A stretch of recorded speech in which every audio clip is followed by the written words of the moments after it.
Alright, it has been negative 4 or 5 days, I'm not sure. We'll see in the future.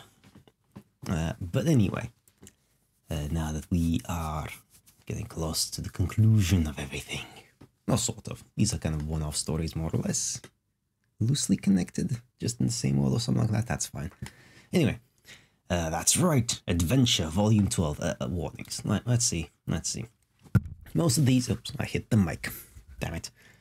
Most of these have been kind of, fine, it's fine. Anyway, mild violent alcoholism mentioned bullying, so basically nothing. That's nothing. That's nothing. That's nothing. That's right, adventure. All you wanted to do was make a new friend, and now you're running like hell from a giant white creature with 2 heads, each sporting a single garish eye. Kinda like a Cyclops, except with 2 of the one-eyed faces. So you guess it's a duo Cyclops? Sure, I guess we can call it that. Looks like an ogrin, something like that. No, that's from 40k, that's a different thing. Anyway, whatever it is, it's angry as hell and chasing you through a tangled jungle. You leap over a stand of ferns, duck under one of those big woody vines jungles always have. I mean, it's a staple, it has to have those vines. After befriending Jane, you ask her for the names of some of her friends. Not too many details, you made that mistake with Solux. Just a little tantalizing friendship amuse bouche to get you started. Specifically, you were interested in the friend that needed her help daily. Now that sounded like some fertile ground for a relationship. You kind of regret bringing it up though, because Jane got very flustered telling you about Jake. It's clear that her friendship with this guy is a topic of some emotional turmoil. Well, who better to help sort it out than you, everyone's friend. That's right, we are the emotional support stickman. But instead of friendship, you've been greeted by a number of ferocious white monsters. It's fine. Your garbled brain offers up what you probably pissed off this kid's Lusus. Except this is Earth. Between different planets, different universes, and the mess of timelines in your memory, you're having a hard time figuring it out. It's fine, just go with the flow. You trip over a big tree root and land smack on your face in the dirt. You choke on decaying plant matter, clawing at your throat, and roll over onto your back just in time to see the duo Cyclops about to bring down one huge foot right on your vulnerable body. Are you allowed to start over if you haven't even made a branching choice yet? You cover your eyes, and then... Shinga! Nothing happens. There was an anime sword move that happened there. Come on now. After a moment of Olympic level breath catching, you venture a peek. The duo Cyclops is in pieces on the ground. 2 pieces. You hope the thematic resonance offered it some comfort during such a brutal end. I'm sure it appreciated it. You scramble to your feet. Your future new friend Jake must have intervened to save you. You look around for him, but there's another swoosh noise and a glint of metal, and something inhuman appears in front of the duo Cyclops' body. It's a robot, kind of a cartoony one, with shiny metal joints and big red anime sunglasses. It even has a perfectly gelled metal hairstyle. Ah yes, Kamina's eyes. Kamina's sunglasses from the thing. From Gurren Lagann, there we go. Yes. Someone we'll meet in the future. Well, based off of someone we'll meet in the future, but that's fine. Or met in the past, that I met in the past, you'll meet in the future. A whole lot of horses. But have I told you that I'm messing with you time-wise? In the recordings, or something like that, in this thing? I have now. I probably will in the future as well, again. This is the first time I'm saying it, but probably the last time you'll hear it. Because time fuckery, I'm fucking with you time-wise. Audience, dear audience. Honestly, it looks pretty goofy. It's fine. Look, it's not as bad as some other bullshit ones. But it's also holding a katana and staring right at you. Indeed. You think you saw something similar broken all over the floor of Equus' room. It must be a battle robot, and you don't have the strength of your punchiest friend. Nope, your strength stat is shite. Challenge the robot, fuck it. We're the anime protagonist. With a yell, you charge forward, waving your arms intimidatingly. I don't think you can be intimidating with those stick arms of yours. Yeah, it's a robot. It's not scared. The robot implacably waits for your approach, then strikes out in one swift motion, too fast to see. You crumple to the ground, your world exploding in pain. You huddle into a ball, waiting for the robot to finish you off. But it's not interested. It zooms away, leaving you to your agonies. In the burst of lucidity available to you, you discern that it has kicked you in the chest, breaking several of your ribs. No problem, that's totally a survivable injury. You'll be fine, and ready to get your friendship katamari rolling again in no time. You're just gonna lie here for a bit first, just to gather your strength. Yep, just gonna lie here, too injured to run, surrounded by ferocious beasts, and leaking delicious aromatic blood. Just for a minute or two. Monster bait game, oh, well that was quick. Well, I guess we should have expected that. Oh well. Getting all of the bad endings. Well, no, I don't. I know I don't. I won't be getting all of the bad endings. Anyway, let's not engage the robot. You default to your own old standby, cowering. You shrink back, hands raised in the universal symbol for whoa now. Shit, no horse pun intended.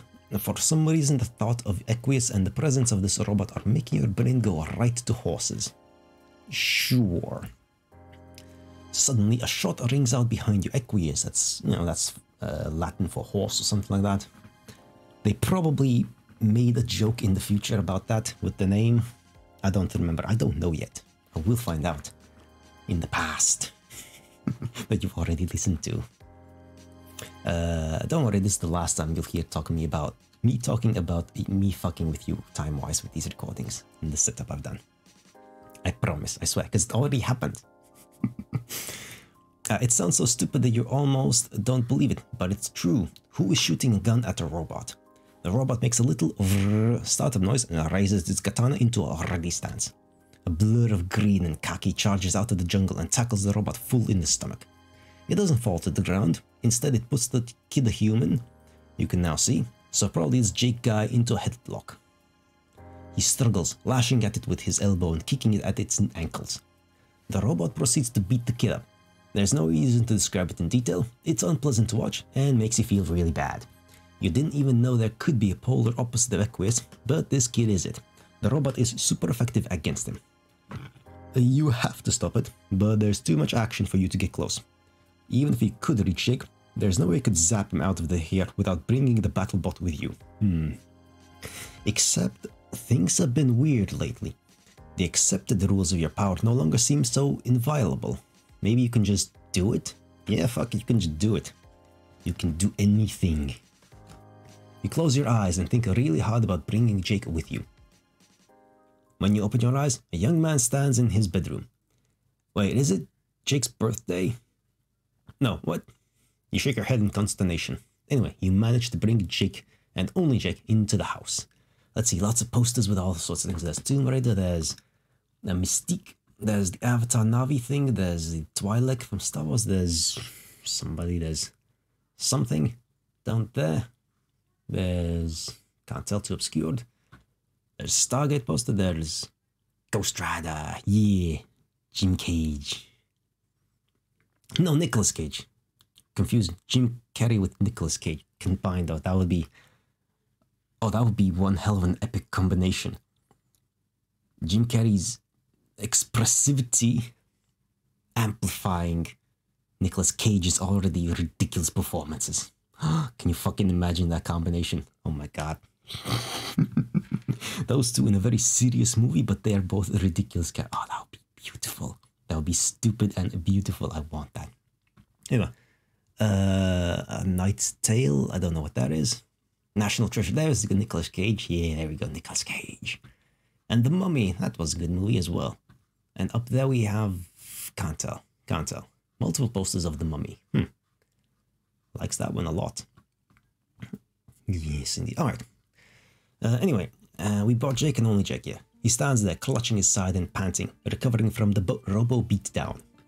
The guy's bedroom is so covered in movie posters, it's hard to even see the shape of the walls. The floor is littered with weaponry. A lot of the kids you've met live like this, basically lounging around in piles of detritus pertaining to their character-defining interests. Alright, I didn't even notice all the guns. I was so distracted by all the movie posters. The guns were a secondary thing. Like, it's just guns. They're guns. Anyway, it's clear to anyone who sees this room that he absolutely fucking loves movies and guns. You don't need to waste any time on exposition there. Nope. Jesus Christ, you're right over there, my chromatically challenged chappie. You're fine. Jake is the one who seems hurt. That robot really did a number on him. I'll say, confounded thing practically never doesn't do a number on me. It does so many numbers it's one short of a standing ovation down on Broadway Avenue. I'm just glad I could be there to help. You know, life is always just a smidgen easier with a bro's helping hand firmly placed on your behind. I guess he's Scottish this time around. With a friend behind you is what I mean to say. Sure. Jake doesn't really seem fazed by any of this. Not the alien monsters on his island, not your presence, and not his ungainly defeat at the hands of the anime robot. Not even by you teleporting him around. Well, sure, my good buddy, Jane told me you might drop by. And honestly, I've been chomping at the proverbial bit to meet you old fella, my lad. I'm sure Janie showed you a good time as she is a stand-up host and a top-notch friendo. An absolute wonder wench and no doubt about it. But gosh, I've just been so gung-ho to show a brand new personage around the old digs. Get it? I live in a ruined temple, so it's literally digs. Nudges you a meaningful elbow and gives you a hearty raising of the bros. Did he just say that out loud? Of course he did. Of course he fucking did. He's an internet troll thingy. Well, here you are, ready to be shown around the ruined temple. Where to first? Let's not actually go there. You know, I'm no stranger to danger, but there's nothing like a man's family of four walls to give him a feeling of peace and quietude. We'd better hide out for a bit. Just a tactical withdrawal whilst my robo buddy and the usual monster menagerie are out and about. Right, the monsters. You can't help but notice that this is the same island where Jade lived. But instead of one big white creature custodian, like Beck, Jake has lots. Trying to be culturally sensitive, you tell him it must have been nice to have such a big family. Jake looks perplexed. I reckon it must be nice. I can't say I've ever had one though. If family is what you're looking for, you couldn't have picked the worst place to mount your search. There's about as much familial spirit in my locals as cows in the cornfield. Which is to say there's simply none to be seen. Ah shit, he misinterpreted things. So Jake really just lives here alone? That must be hard. I'll say, as another of my friends could tell ya, there's nothing worse than being a teen stranded alone in the middle of the Pacific Ocean. Ah yes, the other friend, Dirk. My grandma used to live here with me, but she died long ago. You think of your friend Jean, or rather his corpse. Oh, standing ceremonially in Jane's living room. Same house, similar kids, same island, mysteriously dead grandma. It's not hard to put two and two together and come up with your dead friend Jade. It's a gut punch, even though the inexorable passage of time means that, of course, you could zap to the future and visit time periods where all your friends are dead, if you wanted. Why would you want that? That's pretty fucking depressing. You guess that's a kind of what you did to your old friends by skipping forward so many years on Alternia. Wow. You're kind of starting to hyperventilate about this. Calm down, take some deep breaths. You focus hard on Jake, trying to put yourself together. Luckily, he doesn't seem to have noticed anything is wrong with you. Jake seems like the kind of person who doesn't have room in his head to talk about and notice other people at the same time. But I try not to complain. After all, things could be worse. I have all the cans a boy could ever want to cooklize. I get to romp in the pumpkin patch to my heart's delight. Plus, this island is the perfect setting for one of the coolest things in the world. That's right, adventure. The thrill of discovery, the frenzy of battle. It's the most fulfilling diversion of them all. Why, no boy of a sound disposition could feel that sad about his perpetual isolation and the deadness attribute of his family members when the whole dark and teeming jungle is available for him his dauntless exploration. Is that really what he thinks? He can't help but remember about 30 seconds ago when Jake said he didn't want to go out to the ruins. You're no problem, Sleuth, but Jake's room looks pretty lived in, not to mention the quantity of movie consumption suggested by his decor. You're about to respond when there's a horrendous clatter from down below. Jake freezes. Small animal caught in headlights. You suspect the headlights are of the red anime glasses variety. Oh fuck buttons, the metal maverick makes his return. Listen, you look like a rum roost customer with primo getaway sticks. Fleeing is probably our best option here. You don't get it. The last guy you knew who made a habit of consorting with battle bots always bested them handily. Why would Jake make something he couldn't beat? Whoa, jump the Jehoshaphat. I'm touched by your high opinion of me robotics know-how. No, I didn't make the robot. My best buddy did. He's a genuine whiz with tech of all kinds, and a real thoughtful guy, even though sometimes I wish he would apply some of that big brain box to helping me out just a touch more.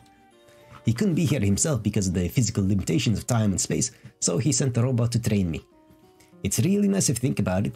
I mean, at first I thought it was somewhat overbearing and unnecessary, but after Dirk explained it to me, I got that it was his way of being nice. This friend sounds, Not everyone is as lucky as me to have 3 stalwart compadres to brighten their day when they live alone on a murder island. When you think about it, I'm just about the luckiest gent whoever was stranded in the Pacific with a vessel of ferocious monsters and a killer robot. You guess someone could say that? If that someone was Jake. And that harsh sound from below reminds you of the urgency of the situation. You could easily teleport the 2 of you out here, but well... The creepy biotech chittering noise of drones still echoes in your memories. You've had some bad experiences trying to escape a killer robot with its eyes set on a friend. Escape via teleportation seems like a temporary solution at best. Sooner or later, Jake's probably going to have to face that robot. Is there some way the 2 of you, acting together, can take it down? Ah, you don't understand. It learns from your actions. Anytime I've even started to get the jump on that burned chroma sucker, it's just turned around and given itself a thorough school fielding, and the topic of kicking my sweet Bippy. If we fight it together, it'll just learn how to fight 2 people, and then when you leave me all by my lonesome, I'll be up shit creek with nary a paddle to be found. It's like that robot in The Incredibles, except instead of being an absolutely fantastic work of cinematic art, it's my real life. Jesus Christ, Jake's friend is among the worst gift givers you've ever seen. Look, Dirk has his own things to deal with. We'll find out about it. There's just one thing we can do if a hasty retreat isn't what tickles your brain biscuit. If we could find a way to turn on novice mode, it'll be easier to deal with. I usually don't do it, but I'd hate to subject the guest to the violent vicissitudes of a robotic rascal. I just can't remember how it's done. Okay. So at least this friend included an easy mode. You were starting to think this guy was one of those gamers who thought easy modes cheapened the experience. Look, gaming is something you experience for yourself. It's your own decision how you want to experience. If you want to play on casual mode, go for it. You should be able to do that. There's no problem with that. There should be no shame. There should be no feeling of ineptitude or whatever. Like, it's your game time. It's your enjoyment. It's your leisure. Do it however it pleases you. Fuck the naysayers. Screw everyone else. It's your time. You enjoy it however you see fit. If you want to play on easy mode, if you want to use all cheat codes and trainers or whatever else, go for it. Why not? Just like, don't do it in multiplayer. That's unfair. Like, you know, that's where the even battleground has to be. But if he designed the thing with the novice mode, maybe he can remind Jake how to trigger it. Well, I have to admit you've really put your chromatic digit right on the crux of the matter there, amigo. Strider's a bang-up bro and I won't utter a word against him, but he doesn't really like to offer help. I imagine he'll think it's my fault for forgetting in the first place. And he probably won't want to give me the answer because then I won't learn the lesson that I shouldn't be so forgetful. Ooh, okay. You are starting to form some tentative opinions about this Strider guy. That said, buddy-o, I think you've stumbled upon quite the slick solution to our woes. There's no shame in a brave adventurer asking for help when he's well and truly fucked. Maybe we can find someone willing to offer us their casa as a temporary abode? Sure, you could do that. Maybe Jake could message Jane? Although now that you think about it, given how Jane talked about Jake when you were there, it seems cruel to spring something like this on her with so little lead time to prepare herself. You don't want to fluster her too badly. You quickly backpedal, telling Jake that Jane seemed too busy when you were there last. Is there anyone else? Well, Roxy's probably zozzled by now. Zozzled, drunk as fuck. You know, pie-eyed, on a toot, tying one album, deep in the giggle water, 3 sheets to the cold norista. Wait, she's drunk? Oh, very much so. Bingo was his name-o. So this is a common thing? And she's Jake age. You don't want to make any assumptions, but that sounds, well, concerning. It's fine, it'll be fine, don't worry about Roxy. She's just a little bit drunk. Doesn't matter. And also familiar. You remember that what feels like a long time ago now, helping a girl symbolically trash her mother's liquor collection. Huh. Of course, alcoholism isn't that rare, but still, you're starting to feel like there's something strange about all these convergent circumstances. Yeah, they're all connected. Oh no, it's nothing like that. Roxy's just a fun and wacky gal, haha. Sure, she dabbles in the devil's drink, but she always seems to be having such a good time. I wouldn't want to make any unfair assumptions about it. Somehow this fails to make you feel better. It's fine, whatever. I guess asking Strider for help is our only option. I just know he's going to be a complete pain in the keister about it. I'll have to butter him up like a morning muffin. Are you any good at manners of persuasion? Yeah, kinda, but yeah, it depends on which choice I pick. Yikes. You want to understand where this kid is coming from, but you are reaching your limits here. Is that really all the friendships Jake has? If so, that is bleak. There's clearly some kind of feelings-based train wreck on the horizon for him and Jane. His friend Roxy is obviously having a crisis that Jake pretends not to see. And his friendship with Strider has more red flags than the People's Republic of China. Is this what Jake is willing to put up with, just for companionship?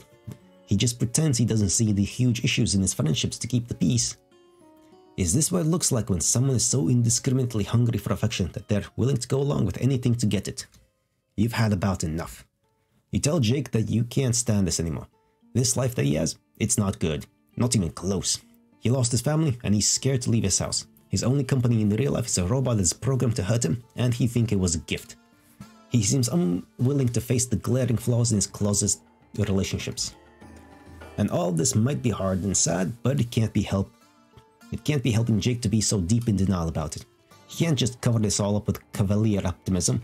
There is no way that's the best way for him to live. You understand, it must be very scary when there seem to be structural flaws in every one of Jake's supportive pillars. But addressing them is the only way anything can get better. Because this, hiding out in his room all alone and just pretending he has the support he needs, is not sustainable. You don't say this part, but if he keeps going along with that, with what other people want him to be, you're scared for what's going to happen to him as he grows up. That can't lead anywhere good. After your rant, Jake stares at you, aghast. You start to feel bad. Yes, he probably needed to hear those things, but you could have guided him more gently. You're usually an expert at encouraging people slowly towards emotional growth, but this kid really got under your skin. But then Jake's face crumples. You're absolutely right. Oh, I am lying to myself. I manicure the image of myself as some brave adventurer, but I don't go out to the ruins unless I have to. And I suppose on some level I have suspected that things with Jane and Roxy and Dirk weren't exactly Jake. Wait, what? Oh, it's like a word that means good. It's just plain English. Jake English, eh? Anyway, I guess I didn't realize how serious it was or how much I was really ignoring. Gee fucking Wilkes, it's not easy to hear that all this came across loud and clear to a complete stranger. That really makes me feel low. But I guess for a truly brave gentleman, the only thing to do is to try to do better from here on out. It's scary, but I do want to be the kind of person who is honest and forthright. A real hero. If I'm not doing that, then I need to figure out how to do that. Holy smokes, you've really opened my eyes, my mystery friend. You've really got a knack for spotting problems. Do you think you could stick around and help me do better? It's like asking the sun if it minds shining. Helping people confront their buried issues and come out of it changed for the better. Why, that's the very thing you've desperately latched onto to give your life some kind of purpose. That's the whole purpose of everything we do here. But something about this feels off. Was your rant really all it took to turn things around for Jake? Did you really just fix him? It doesn't seem right. Definitely not good pacing anyway. Jake is looking at you with big green puppy eyes. You have to make a choice.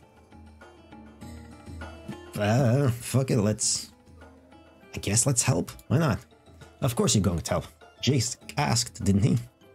You think through your old bag of friendship tricks. Encouraging him to talk to people about his feelings? It would probably be good, but it's a little complex. He has 3 different relationships with these kids, all with their own set of problems. And you're not convinced that Jake is really up for confrontation yet. Your best bet is probably forging unlikely connections through your powers of teleportation and friend matchmaking. You think proudly of the time you introduced Daraya to Theseus, someone who'd struggled with the questions Daraya was facing, but found a more constructive solution.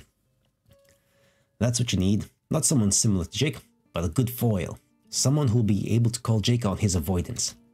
You need the ultimate pull-no-puncher, an expert in tough love. You need Vriska Circuit. You ask Jake if you might take the initiative to introduce him to another one of your friends. Someone who has the kind of take-no-bullshit approach that he needs to cultivate. Someone who can really help. Oh, abso-fucking-lutely. Lido and Buckaroo. You clap your hand mattily on his shoulder and zap on over to Vriska. Yee. You expect her to be in her hive, but when you feel the vision clears, you're at the beach again. You appear a diplomatic distance away, not right up in her face. Vriska is walking down the beach, hands in her pockets, occasionally aiming a disaffected kick at the piece of trash. Hello there. You call out to her and wave her over. Her face splits into a grin at the sight of you. Okay. It gives you a warm glow, like you had befriended someone's mean cat who never gets along with visitors. She does give off that vibe. Maybe more like someone's mean mountain lion. Okay. Right? Hey there. Hi, Vriska. What is she doing on this beach? I came here looking for my stupid fish friends. Terezi and I need an explosive device for a thing, and as much as I hate to admit it, Ampora isn't bad at making them. Oh, fuck. Numbers for letters. Fuck me. But he's not even here. I can't even find him the one time I ever want to see him. Ever. Figures. My so-called friends leave me to do all the work again. It's this kind of self-starter energy that Jake could really learn from. Speaking of, you start to introduce your friends to each other. But when you turn to Jake, he's frozen. His face caught in an expression of shock and wonder. Maybe you should have mentioned your friend was an alien? You keep forgetting to mention things like that. It's fine. As you look at him, Jake rallies, snapping to such a ramrod posture you half expect him to salute. He opens his mouth to speak, then shuts it. You can talk to her, you prompt. It's okay. Yeah. Righto. Holy smokes, I'm ruffled as a baby's bonnet to meet you, Miss Vriska. I'm poised and trembling on the lip of your pit of knowledge, just ready to fall into the expectant abyss. I'm happy to learn whatever you can teach me. Although I must say, when my pal here intimated they had a friend who could help, I didn't expect you to be of such a blue and spidery persuasion. Of course. Why would anyone be anything else when they could be blue and spidery? Yeah. You have a solid point there, my extraterrestrial associate. I hope you'll pardon my candor, but a real gentleman doesn't hide from the truth. You may be the coolest girl I've ever seen in my entire life. Clears throat nervously, hoping he didn't overstep. Well, I can't say I'm surprised to hear it. Feel free to keep listing things that are awesome about me. I already messed up her voice, didn't I? Fuck me. I won't be able to keep that up. Despite his professed admiration for Vriska, however, Jake isn't listening. Hang on, wait, technically the only other girl I've seen was my grandma, but you know what I mean. It's kinda disrespectful to refer to one's own grandmother as a girl, so I didn't mean her. Ah, gosh, I seem to be rambling. Well, I hope this is a radiant exemplar of the kind of being true to myself I hope to cultivate as a regular habit from here on out. I think it can be very brave to just keep being yourself even when things feel awkward. Don't you think so? Wow. There are so many things wrong with that, I don't even know where to start. Oh doggone it, really? This is why I need your help, Miss Vriska. I didn't see anything wrong with any of that at all. Here I am going around thinking that what I'm saying to everyone is tickety-boo, and it turns out it's all been a load of cattywampus fiddle-faddle. Oh man, this is the nicest present anyone's ever gotten me. Oh dear, should we be worried? Should we be worried? But we've befriended her already, technically, right? So it should be fine. She's addressing you now, ignoring Jake's question. A predatory shock smile spans her pointy face. You must have known things were getting bad with Tavros, in a different way than usual, I mean. He just kind of stopped responding in the same way he did before, and not even because of his fakey fraud confidence. He just says no good can come of talking to me. So you brought me a new nerdy loser. This rules. Well, that wasn't exactly what you expected, although now that you think about it, why didn't you expect this? Pretty much anyone could have seen this coming. Oh, really? Hey. Except Jake, of course, and me. I may have my little quirks and quibbles, but that doesn't mean I'm a loser. I forgot fucked up Scottish accent, the horrible shitty Scottish accent I've been doing. If you were the lady, I dare say slanderous language would earn you a one-way ticket to Fisticuffs Island. Which, now that I think about it, is more or less an expropriate moniker for my permanent residence. How do you like them Granny Smith apples? This is hilarious. I've never met anyone who makes me feel so good about myself. I'm so lucky to be cool. Excuse me, but I haven't heard hide nor hair of an apology yet, Miss Rude Alien Girl. At least Jake is standing up for himself. But you get the feeling that this enthusiastic bravado won't hold up if the issue was an interpersonal one with his friends. Either way, Riska is not backing down. She sizes Jake up, stepping forward to intimidate him. Do you really want to fight? Because I got the feeling you're whatever your plan's equivalent of coal. What? Coal. I don't know what that's supposed to be. I don't know what of coal is. I may not know what that means, but I've never once backed down from a scrum, and I'm not about to start now, chum. Whoa, now. No. You are not going to let two of your best friends, a category that includes all of your friends, sure, throw down right in front of you. Especially not after Riska compared Jake to Tavros. Doesn't she remember the consequences of fighting Tavros? Doesn't she want things to go differently here? Wait. What's that supposed to mean? Oh no, you didn't mean any offense.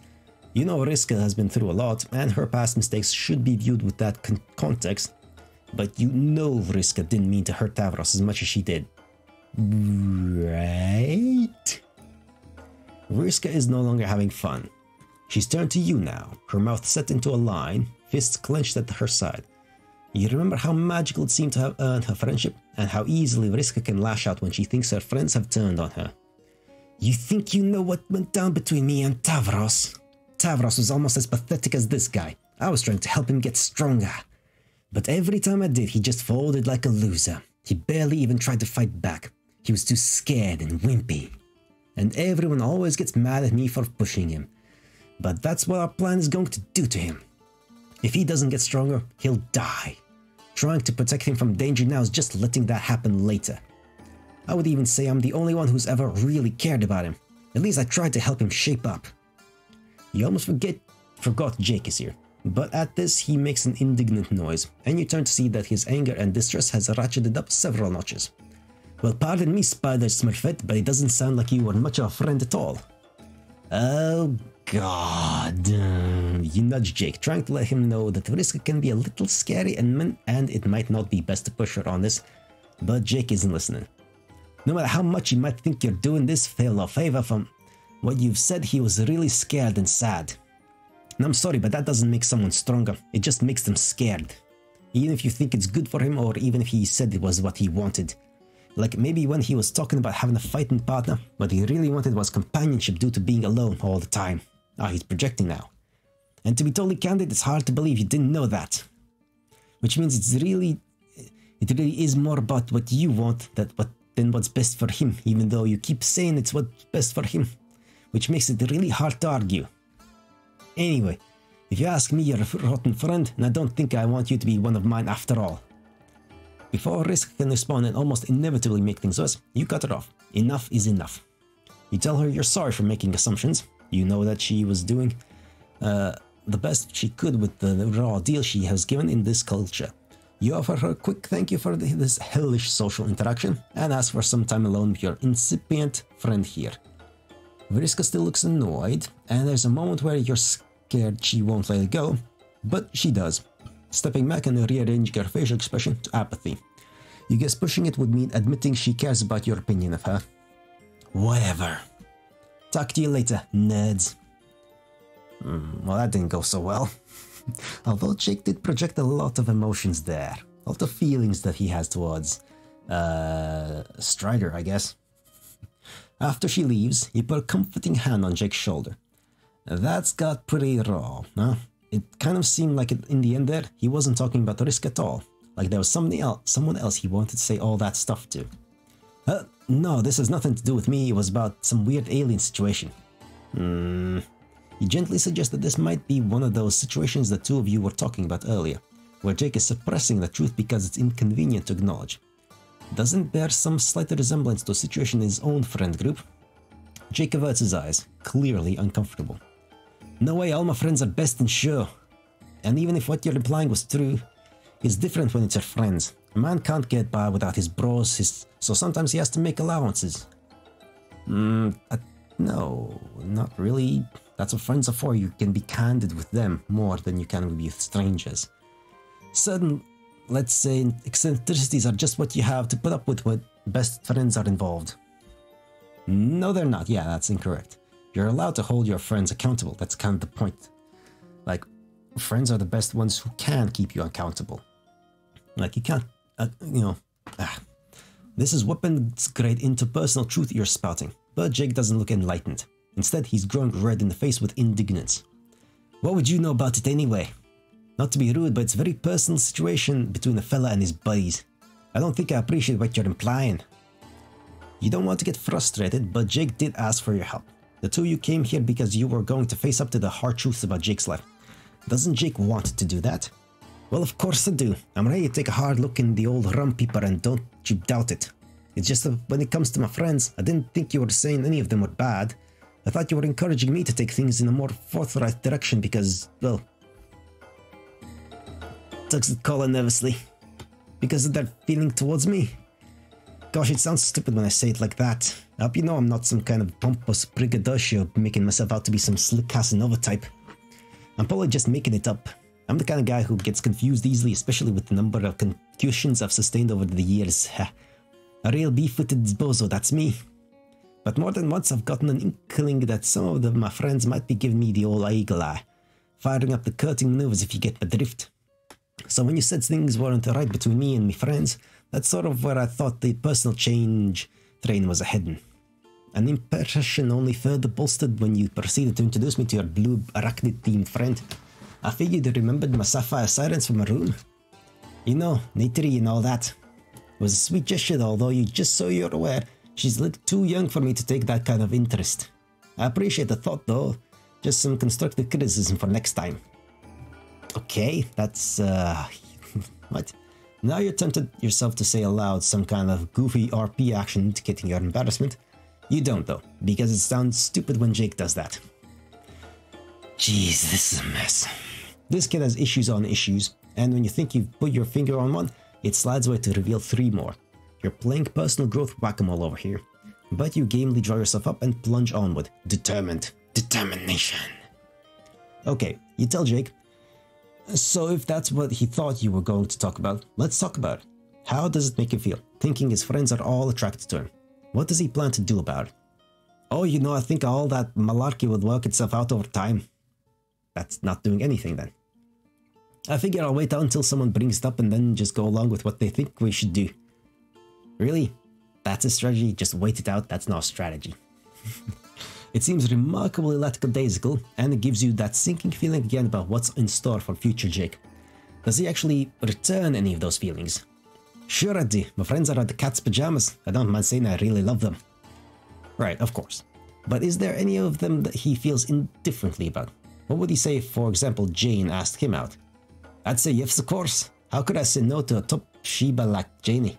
She's smart as a whip with a smug to match. Alright, and what about Roxy? A fellow would have to be daft as a doorknob to turn down Roxy. She's the genuine tech hacker little spy like in all my favorite movies. And Strider? Are you kidding? Strider's my best bro in the world and a mighty strapping gent if we're getting into it.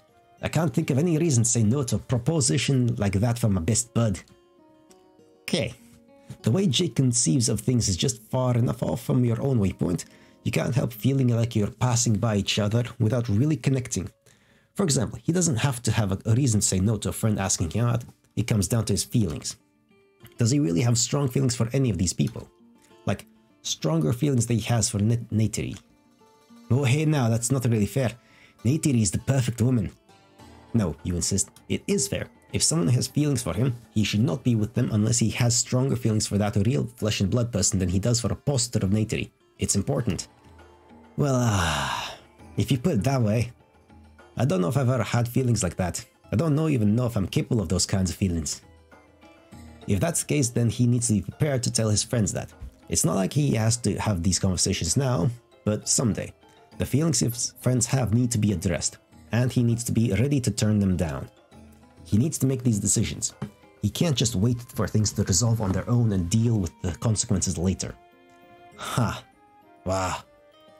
He doesn't sound nearly as excited about personal growth as he did before. He just sounds dejected. I must say you've given me a lot to think about. That's a good thing, you remind him. He's learning important things. Well, sorry, but a lot of people tell me it's important for me to learn various things. And for sure, sometimes they're right. I've never assumed the image of a chap who knows everything. But you've also been telling me I can't stand up for myself sometimes. Make my own decisions about what's right instead of letting other people tell me how to live. And I just don't think I agree with you on this. He sneaks a guilty look at you from under his sad, bowed head. What I mean is, I like making my pals happy. Even if I'm not always sure about if I want the things they want, and I can't imagine the consequences could be really that bad. I think that in the matter of the heart, I'm fine with just going with the flow. No offense, but the way you're advocating I go about it seems hard and sad. I don't want to hurt people. I really think it's best if I just sit back and see how things work out. And if someone asks me to do something, I might as well try it. That's just the kind of adventure boy I am. You want to respect Jake's choices, but you can't help the exasperation rising up in you. Sure, he can decide how he wants to conduct his friendships, but the approach he's talking about is really unhealthy. If he wants to do right by his friends, he has to be honest with them and with himself. Otherwise, it's not fair to anyone. I see what you're saying, but if you want my 100% bona fide opinion, I don't think I can do that. I guess we had different ideas about what we were getting into with this. He can do it though. All he has to do is try. Jake is shaking his head. I'm sorry, I know you're really trying to help. I'm sure you're an excellent compadre, just like Spider-Girl said, but this isn't working for me. Maybe you should just take me home now. I can figure out some way to deal with the robot. He's still well below the average Jake level of energy. You can see that you really affected him, but you're far from confident that your intervention is going to make any differences in the long run. Despite his seeming earnestness, you guess Jake wasn't as ready for changes as he thought he was. Wait a fucking second, is this a bad ending? A horrible powerlessness threatens to overwhelm you, all at once. It makes you furious. It will be a one hell of a long bad ending. This isn't fair. Jake gives you a choice between two options. You choose to help him face his problem. You know that has to be the right choice. You didn't do anything wrong. You were kind and patient. You talked to him sincerely and pushed him in the right direction. You deserve a good ending. You deserve to save him. But you can tell Jake is emotionally closing up. You're willing to bet the conversation the two of you just had was among the most candid of his life. And he isn't ready for another. I mean, sometimes people just aren't ready. You gotta give him some more time. Sometimes it just needs more time. Come back to it later. Can't solve everything in the same moment. You want so badly to help him. You know exactly the changes he needs to make. But you can't make those changes for him. He needs to do them himself. And some people just need time to make those decisions and changes. You can't do it literally on a snap like that. And he's just not ready. Maybe he'll never be. You hate this. You hate Jake, and you hate yourself. Making people's lives better is the one thing that's given your piecemeal existence any meaning, and he's taking this away from you. His stupid inability to face his issues is ruining your life. Oh, come on, that's an exaggeration. Come on, you're being silly, stick man. You linger as long as you can, but eventually you have to do it. You gotta take the L. Bad then, you guess? No, unacceptable. Not sure if that's acceptable. Alright, let's... Don't challenge the robot. Let's not help him then, I guess. You're about to say yes. Every part of you is straining to say yes and fulfill your life's purpose. Your real life's purpose. Not like before, when you were being mind-controlled to pursue friendship on whatever shallow or unsatisfying level was possible. This desire to help, to make your mark in whatever small positive way you can wrangle, is something you figured out for yourself. It matters. But when you're about to open your mouth, you stall. A deep existential hopelessness washes over you, a kind that you thought you were past by now. You know what? Fuck it. Yes, you care, but honestly, you are exhausted. It's so much work coaxing teens through personal revelations, with no reward except the temporary abatement of your deep soul-level feeling of narrative irrelevance.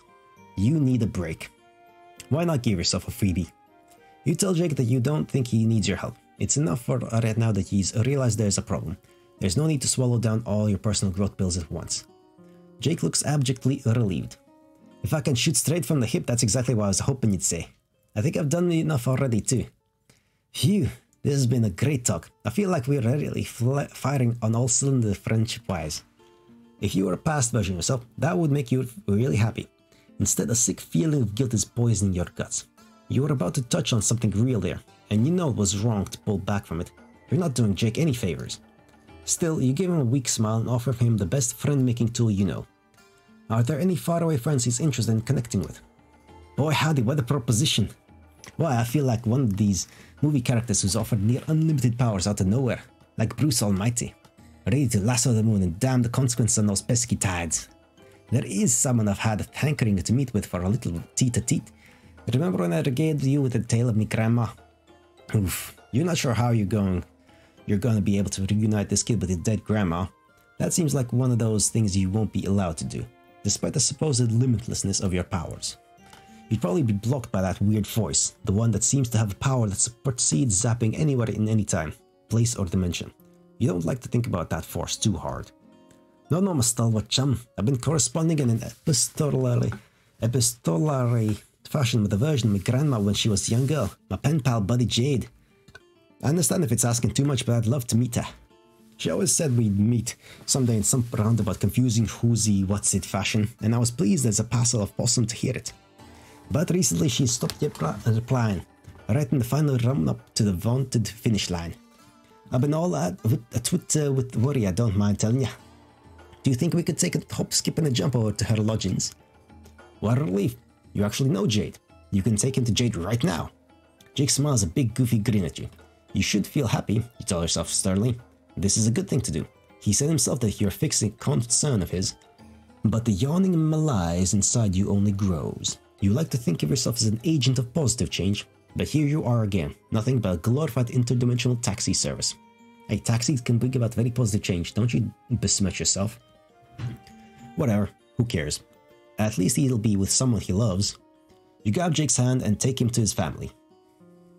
You expect the normal non-event of use zappy powers, but instead there's a sick wrenching feeling, a kind of squeezing like you're not the right shape for where you're going. It steals your breath, and then it's gone. Nervously, you open your eyes. Whoa, what? Okay. So hell of decorations over here. What the fuck? Does this have to do with how your powers are changing? Sure, you were distracted and gloomy when you zapped, but you have no idea what just happened. You're not at Jade's house. Wherever you are, it feels deeply wrong. The wrongness jangles through your bones and teeth like the vibrations of a jackhammer. You're not supposed to be here. You have got to get out here. You grab Jake with a grimace and zap more carefully. Okay. Ah, there we go. You breathe a sigh of relief, which is sadly cut short as you turn and see Jade shoving the muzzle of a rifle in your face once again. You back up, hands raised.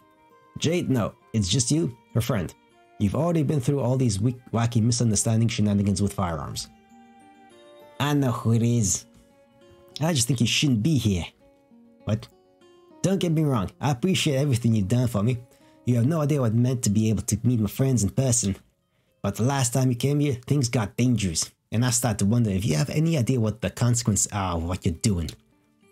Okay, there's obviously something she needs to get off her chest, and you want to hear it.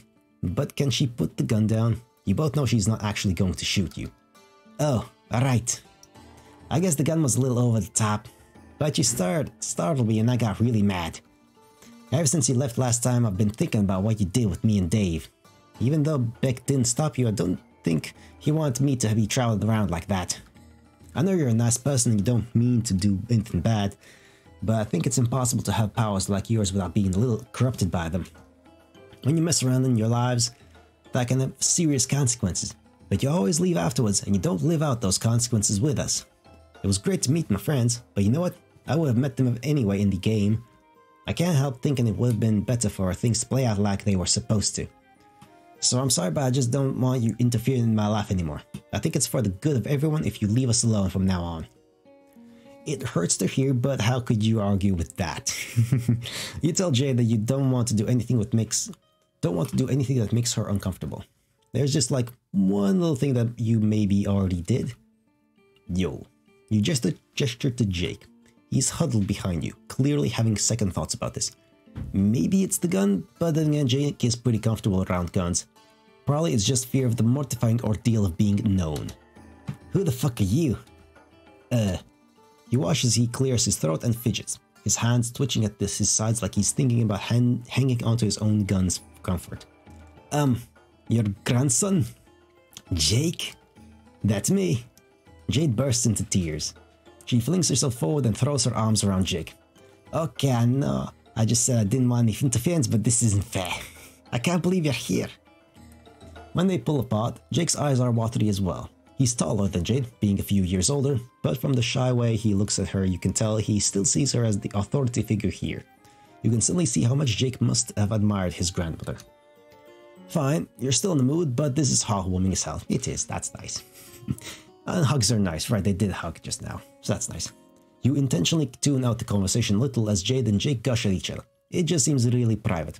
They're family, after all. You don't have any place in this conversation, which only adds to your frustrated feeling of being help blocked. It's great that this is making Jade and Jake so happy, but it really has nothing to do with you at all. Well, not everything is about you, Mr. Stickman. I guess I can't really give you the tour since you grew up in the same place as me. But maybe we can take advantage of this opportunity. We both grew up alone, right? Isn't there anything you always wanted to do, but you couldn't do it with only one person? Holy hell, Jade. They have the same fucking voice now, fuck me. Holy hell, Jade, that's a rip snorter of an idea. You've got a splendiferous mind in that noggin of yours. At least their voice in the text itself is different. It's weirding me out how much you sound like my grandpa. It's making me miss him too, but I'm really happy I get to spend time with you. Me too. As to your question, there's one thing that comes forefront in the old think tank. You know how it is being a kid alone in your room on a godforsaken island in the middle of bumfuck nowhere? You start to entertain all kinds of fancies. Of course. Well, there's this cosplay I've been trying to make work for years. I'm not very good at cosplay and I haven't had anyone to help me bring my vision to life. Is that the kind of activity you'd be suited for? Oh my god, I would love that. What's the character? Only the best bravest archaeologist / adventurer of all time, Lara Croft. Wow. So you want to be a sexy Tomb Raider? I think I'll have to stop picturing you as my grandpa. But I would love to help with that. To be frank, Jade, I don't really think of myself, Miss Croft as sexy. Oh, I know, some unmannerly rogues like to comment on the size of her bazoombas, but from where I'm sitting, she's a consummate professional. I just admire her moxie. Oh, oops, sorry. I was just making an assumption based on her outfit, I guess. That was really rude of me. To tell you the truth, I have never seen anything sexy about shorts. I aspire to the freedom Lara's thighs get to experience every day. I think it's a beautiful dream. A man can wear short shorts without having everyone to get all randied up about it, if you know what I mean. Of course he can. But what about you, my juvenile grandma friend? This can't just be a cosplay party for yours truly alone. Is there anyone you've been wanting to inhabit the garments of? Not really. But it would be fun to make a costume for me too. I could be Mr. Coxcomb. He's one of my favorite man-throat chops. Jade turns to you, her demeanor towards you considerably softened. Hey, I'm sorry I was so mad earlier. Honestly, I was scared of what you were doing. It really shook me up to find myself on an alien planet. It felt like we shouldn't be doing it. But I shouldn't have taken it out on you. I know your powers aren't your fault. But do you want to join us? We could make a costume for you too. Oh yes, please do. Jade, this specimen right here has been nothing but a positively fabulous friend to me all along. Have you? Have you? All you did was tow him along on a little inter-timeline jaunt. You don't feel like you've done Jake much good. Are you even really friends with Jake? Or are you just piggybacking off of facilitating his friendship with Jade? It's fine, you guess. Things are going fine. Even well. But it feels unsatisfying. No real nutritional value. You don't feel good about what you've done, but you guess you might as well get a cool costume out of it. You tell Jake and Jade you know exactly who you want to dress like. The three of you set to work together. Good end, yes. I mean, I guess it is as good as it's gonna be, and we're dressed up as some wizard. Sure. Alright, well, I mean, it's a good end. Sure, we can work with that. That's fine, that's good. Alright, and that was volume 12. Ready for adventure. That's right, adventure. Well, that was interesting. The bit with Vriska and the weird, non-conclusive, just sticking. Yeah. Yeah, it's okay. It's alright. You know, it's fine. Anyway, that's that. And now, time for you to meet Volume 13 and for me to do Volume 11. Because I'm fucking around. Yeah, anyway, you won't hear me say that ever again now. Bye-bye.